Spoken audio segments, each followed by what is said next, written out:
We tried to stop at 10, we couldn't. There were too many stories, too many careers cut down by the same disease, and cutting the list short felt like leaving people out who deserved to be remembered. So tonight, we're doing 12 more.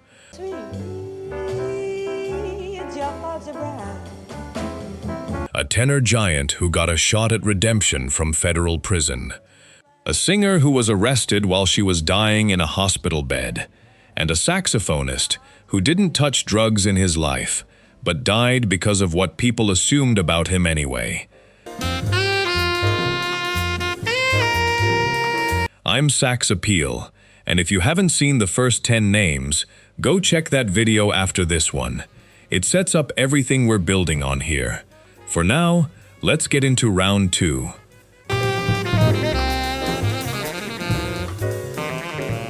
Number 12, Eric Dolphy. Eric Dolphy didn't fit the pattern. He was teetotal, didn't smoke, didn't drink, had no history with narcotics at all. He was also, by the mid-1960s, one of the most radically inventive multi-instrumentalists in jazz, equally masterful on alto sax, bass clarinet, and flute.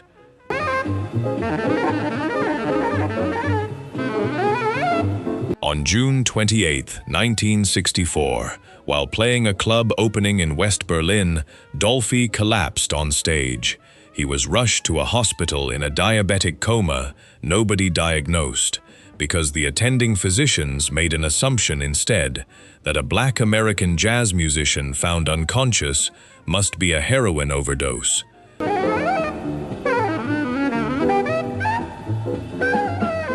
They didn't test his blood sugar.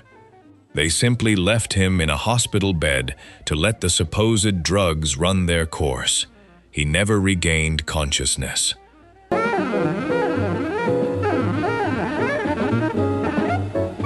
Eric Dolphy died the next day. He was 36 years old, engaged to be married, and one of the only musicians on this entire list who never touched the drug that killed him anyway.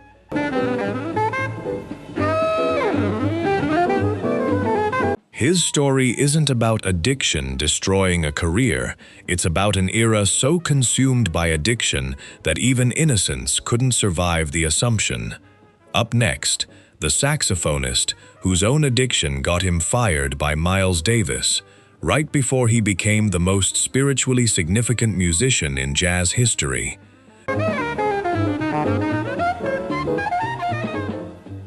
Number 11, John Coltrane.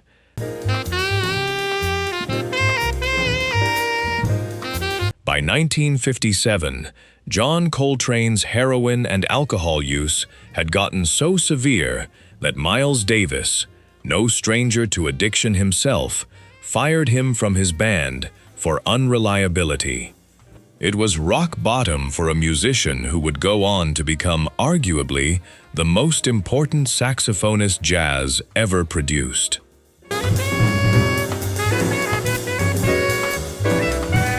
That same year, Coltrane locked himself in a room and quit cold turkey, describing what followed as a profound spiritual awakening. He rejoined Davis's group within months, and the years that followed produced Giant Steps, his classic quartet, and eventually A Love Supreme, an album he explicitly framed as an offering of thanks for surviving addiction at all.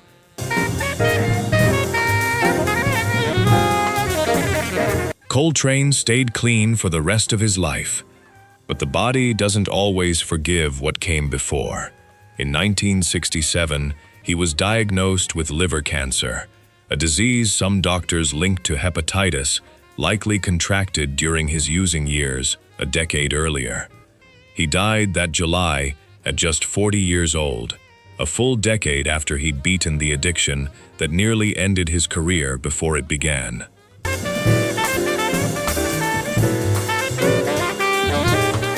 Coltrane's story proves recovery is possible, and that the damage done during addiction doesn't always leave when the addiction does.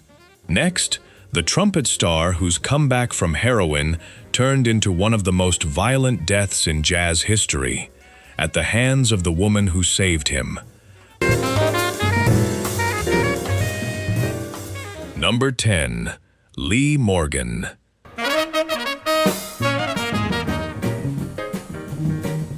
Lee Morgan was barely out of his teens when he was already recording with Dizzy Gillespie and John Coltrane, a trumpet prodigy with a sound so confident it seemed impossible he was still in his early 20s. Then heroin took hold, and by the early 1960s, Morgan had pawned his own trumpet just to get his next fix.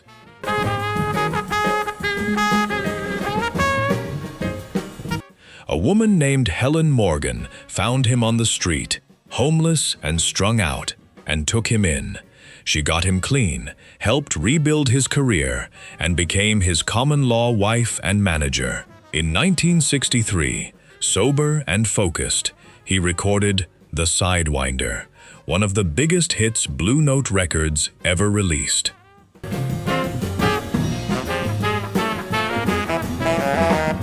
For nearly a decade, Helen's intervention gave Morgan the second act heroin should have taken from him. Then, in February 1972, at a New York club called Slug's Saloon, in the middle of a heated argument sparked by his affair with a younger woman, Helen Morgan pulled a gun and shot him.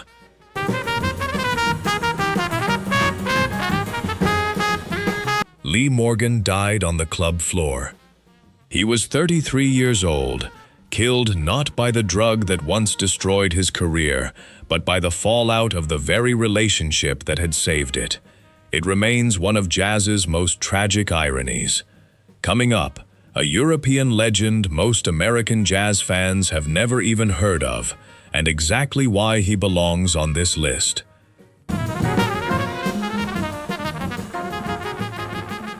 Number 9. Lars Gullin.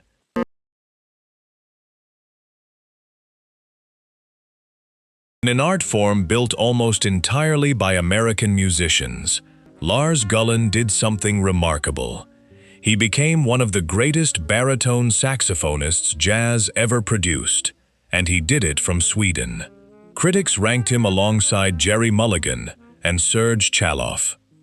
Downbeat gave him international attention most European players of his era could only dream of.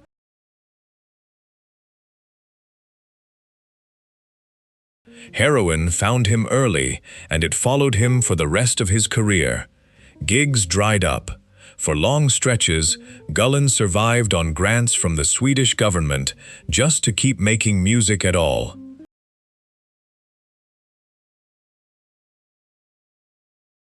He eventually got off heroin, but not off addiction. Doctors put him on methadone to manage the withdrawal, and he stayed on it for the rest of his life, dependent on the treatment meant to save him. In his final years, he'd lost so many teeth that his embouchure changed entirely, forcing him to relearn his own instrument's tone from scratch.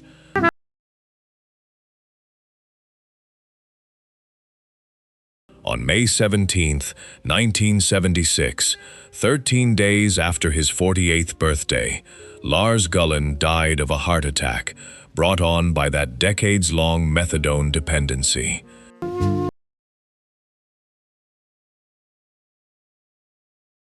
He left behind more than 120 original compositions, a body of work most American critics still don't know exists. Next, the drummer whose addiction nearly ended his career before it started, and whose 6 months on Rikers Island turned into one of the sharpest comebacks on this list. Number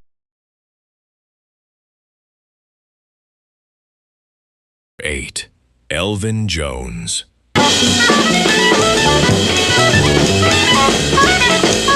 Elvin Jones would eventually be called the greatest rhythmic drummer alive. The man whose polyrhythmic fire powered John Coltrane's classic quartet through My Favorite Things, A Love Supreme, and some of the most important recordings jazz ever produced. But before any of that, heroin nearly ended him before he started.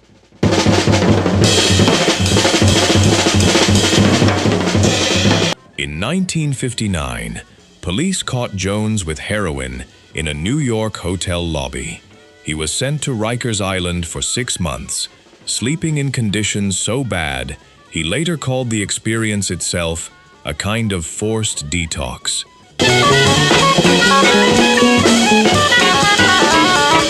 It worked, in its own brutal way. By 1960, Jones was clean, and Coltrane came calling with an offer to join a new quartet. Jones later said the addiction had genuinely threatened to end his career before it ever got started, that Rikers wasn't rehabilitation, but it was enough.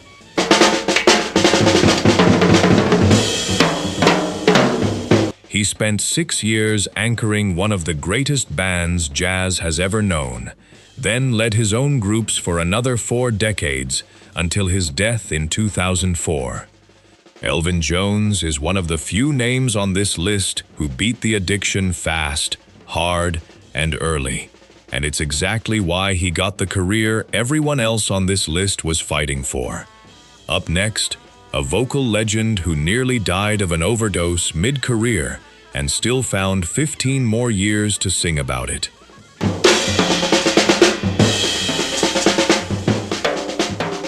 Number 7. Anita O'Day.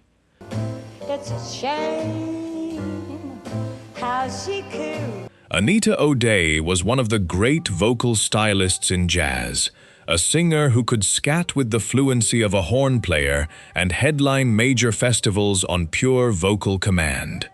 She was also, by her own account, addicted to heroin for roughly 15 years, a habit that cost her arrests, jail time, and long stretches away from recording.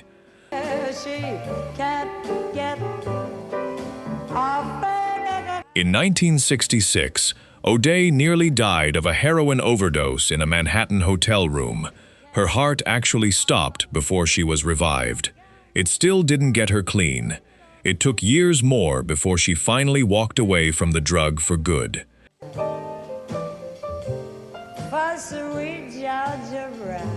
What makes O'Day's story remarkable is what came after. She wrote about the entire ordeal with brutal honesty in her 1981 memoir, High Times, Hard Times, refusing to sanitize any of it, and she kept performing well into her 80s, one of the longest careers of anyone on this list. Georgia claimed her sleep. She died in 2006 at 87, having outlived the addiction that nearly killed her by 4 decades. That's 6 names down and 6 more to go, and they only get heavier from here. If these 6 stories are landing the way we hope they are, hit subscribe now. The back half of this list builds to a name that might be the most tragic ending on either list we've made. Let's finish this. Number 6. Jimmy Heath.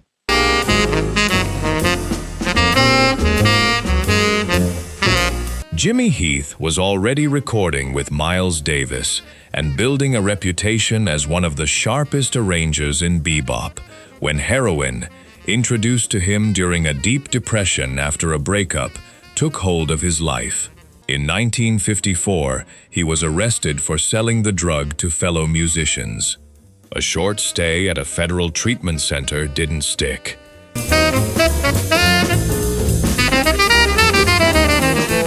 In early 1955, still using, Heath was arrested again and sentenced to serve most of a 6-year term at Lewisburg Penitentiary in Pennsylvania.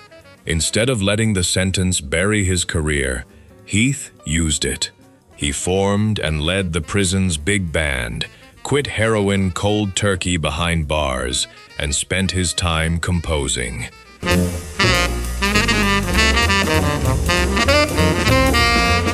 charts he smuggled out during family visits ended up on a 1956 Chet Baker and Art Pepper album, recorded while Heath himself was still locked up, his music reaching the outside world before he could. Released in 1959, Heath stayed clean for the rest of his life and built a celebrated 7-decade career, teaching, composing, and recording until his death in 2020 at 93.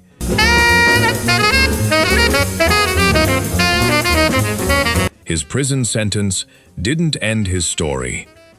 It's the chapter where he rewrote it.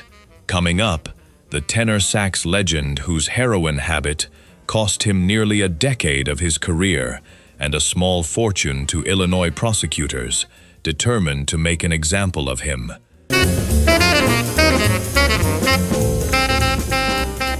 Number 5.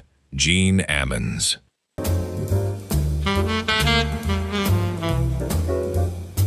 Gene Ammons, known to jazz fans simply as Jug, built his reputation with a booming, blues-soaked tenor sound that made him one of the most popular saxophonists to come out of Chicago's bebop scene, a torch he carried from his father, the great boogie-woogie pianist Albert Ammons.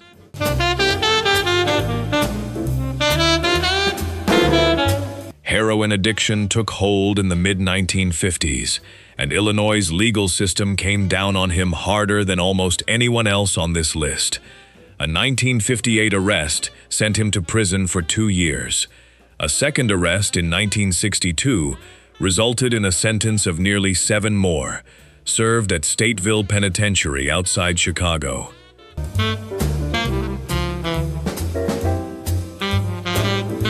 Between his 2 prison terms, Ammons lost close to a full decade of his career, watching the jazz world change entirely without him, while prosecutors used his case as a public example of how seriously the state intended to punish addiction. When he finally walked free in 1969, Ammons went straight back into the studio and recorded "The Boss Is Back," picking up his career as if the years hadn't happened.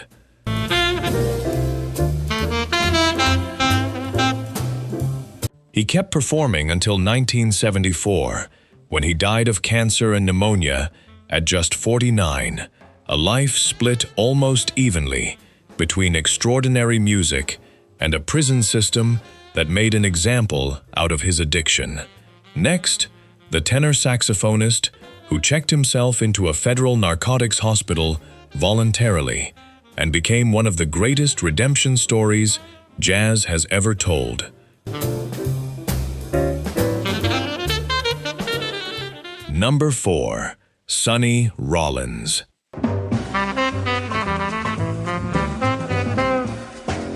Sonny Rollins was barely into his 20s and already recording with Miles Davis, Thelonious Monk, and Charlie Parker when heroin addiction pulled him into a cycle of arrests. A 1950 robbery conviction sent him to Rikers Island for 10 months.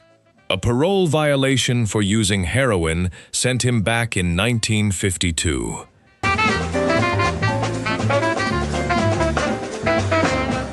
In 1955, Rollins did something almost nobody in his position tried. He voluntarily checked himself into the Federal Narcotics Hospital in Lexington, Kentucky, and committed to getting clean for good. It worked completely.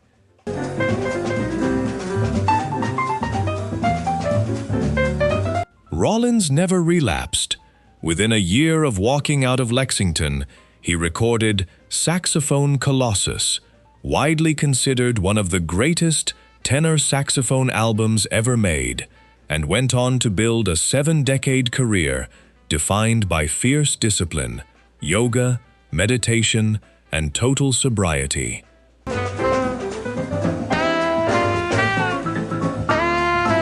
Sonny Rollins passed away on May 25, 2026, at 95 years old, having spent 70 years proving that the drug that nearly ended his career in his early 20s never had to define the rest of his life. He remains, by any measure, one of the greatest redemption stories in the history of this music. Now the three names that carry the heaviest weight on this entire list. At number 3, a pianist whose decline his own producer once described as playing out in slow motion for 2 decades.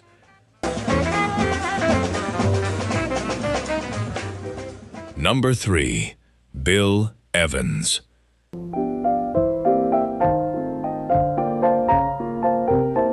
Bill Evans redefined jazz piano, building a harmonic language so influential that nearly every pianist who came after him owes something to his touch. He was also, for most of his adult life, addicted first to heroin and later to cocaine, a dependency that shaped and shadowed his entire career.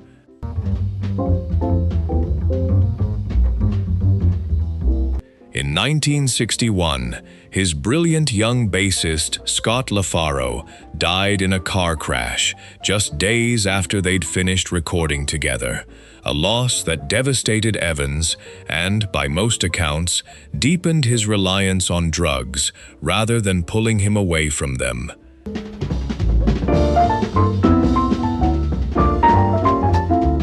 Evans kept making extraordinary music for 2 more decades regardless, recording some of the most celebrated trio albums in jazz history, even as the addiction quietly wore away at his health, his finances, and his relationships. In 1980, his younger brother Harry, also a musician, died by suicide, a loss Evans never recovered from.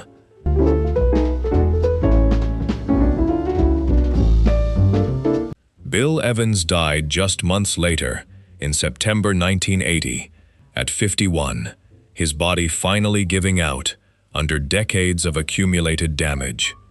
His own producer would later describe his final years as a decline so gradual it barely looked like decline at all, until suddenly it was over.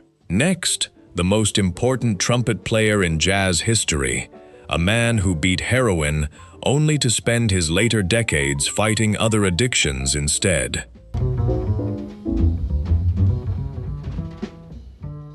Number 2, Miles Davis.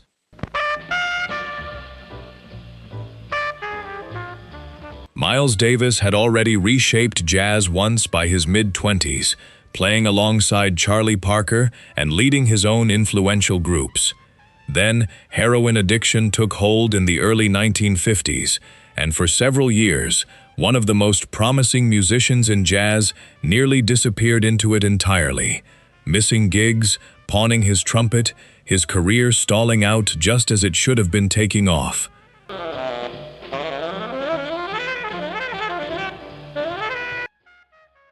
In 1954, Davis did something almost unheard of. He locked himself in a room at his father's home in East St. Louis and quit cold turkey, alone, without medical help, willing himself through the withdrawal by force.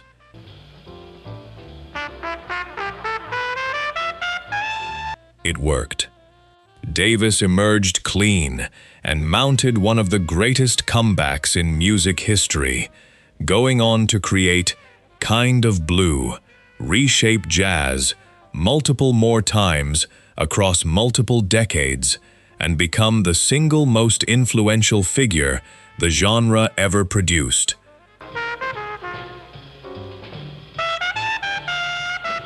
But addiction found him again later in life, this time through cocaine during his turbulent retirement years in the late 1970s, nearly derailing him a second time before he clawed back for one final act before his death in 1991.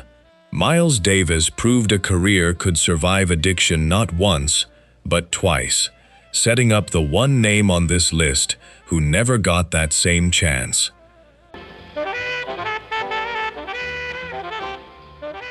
Number 1, Billie Holiday. There's strange rule. If Charlie Parker was the tragedy that defined part 1 of this list, Billie Holiday is the one that defines this half. No voice in jazz history carried more pain, more elegance, and more devastation in a single note, and no career on this entire list was more thoroughly destroyed, monitored, and ultimately ended by addiction and the system built around punishing it.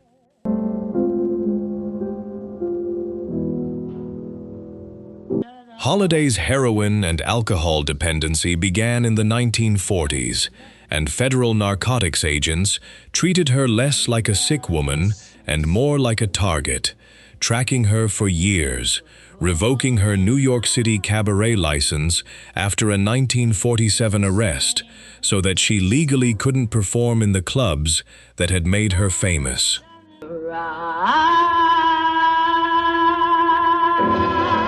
By 1959, dying of cirrhosis and heart disease in a New York hospital, Holiday was still not left alone. Narcotics agents arrested her in her hospital bed on drug charges, and she spent her final days under police guard, fingerprinted and photographed in a hospital gown while she was actively dying.